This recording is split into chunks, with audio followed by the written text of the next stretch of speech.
There's a game that almost everyone has played. It is a simple game. You run up to a house late at night. The world is quiet and dark around you. Your heart beats fast, a drum in your chest. You reach out a finger and press the doorbell. Then you run. You hide in the shadows behind a bush, behind a tree. You wait and you watch. You listen for the sound of a door opening. You listen for an angry voice calling out into the empty night. This game is called Ding Dong Ditch. It is supposed to be fun, a harmless prank.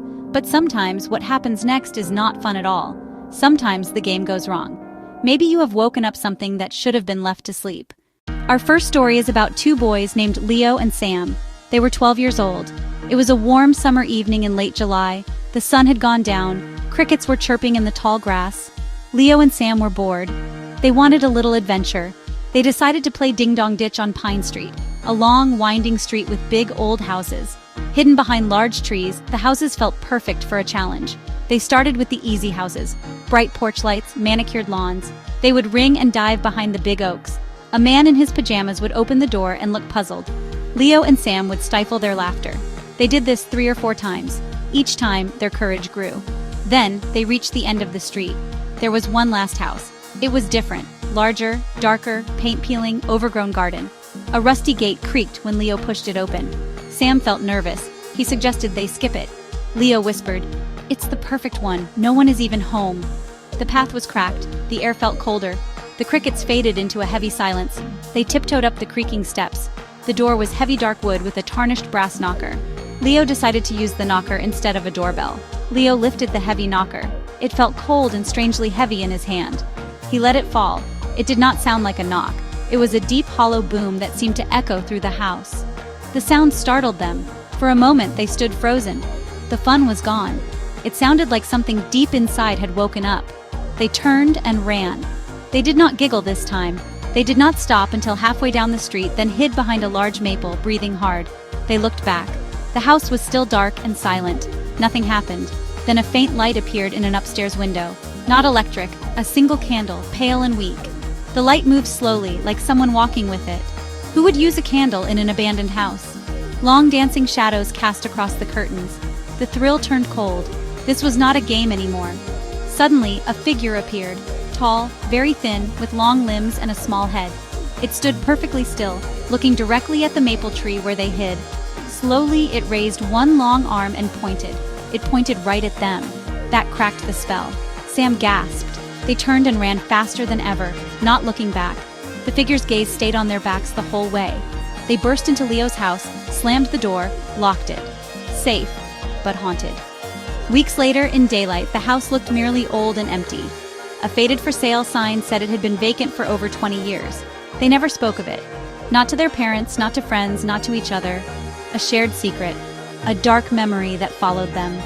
Sometimes the world keeps its eyes open when you think it has closed them. Our second story takes place in a big city. It is about 3 girls, Maya, Chloe, and Jessica. They were having a sleepover in Maya's apartment on the 10th floor. They watched movies, ate popcorn, and grew restless as the rain kept them inside. Chloe suggested they play Ding Dong Ditch. In an apartment, you press the buzzer and run for the stairs. They started on the 10th, buzzed a few doors, then crept up floor by floor. 11th, 12th. Like many buildings, the elevator skipped 13. But there was a 13th floor, accessible by stairs. At the top, a long dim corridor with a single gray metal door, no number, just a small black doorbell button. Jessica wanted to leave. Maya and Chloe were intrigued. Chloe dared Maya. What's the worst that could happen? Maya took a breath and pressed the button. The sound was not a buzz. It was a long, high-pitched screech like metal on metal that left their ears ringing. They froze. The fun was gone. A heavy, uncomfortable silence settled. 1 second, 2, 5, nothing answered. No footsteps, no shouting, complete silence. Chloe grabbed Maya's arm. "Let's go, now." They ran for the stairwell. As they reached it, they heard a soft click, a lock being undone. They scrambled down metal stairs and didn't stop until the familiar 12th floor hallway. Their ears were still ringing. Minutes later, curiosity edged out fear. Maya crept back and peered through the wired glass. The 13th hallway was empty. On the floor, outside the gray door, lay a small white paper. She snatched it and retreated to the stair landing, hands trembling. It wasn't a note, it was a photograph. A fresh Polaroid showing 3 girls standing on the landing, their backs to the camera. It was them. Someone had taken it from above just moments before. They looked up and down. Nothing. The person who took the picture was gone. Or perhaps hiding. A wave of ice-cold fear hit them. They ran, locked the door, wedged a chair under the knob, and did not sleep. They sat awake, scanning the door. Every creak made them jump. The photograph was the only proof, and it offered no answers. In daylight, Maya's father checked. The 13th floor was empty, the gray door locked. No sign anyone had been there. They kept the Polaroid. Years later, sometimes when a hallway door clicks or an elevator skips 13, they remember that silent watcher who needed only one photo. Who had taken the picture? How had they slid the Polaroid under the door so fast? No one knows. Our final story comes from the country. Wide open spaces and very dark nights. Two brothers, Mark, 16, and Ethan, 14, bored and looking for something to do.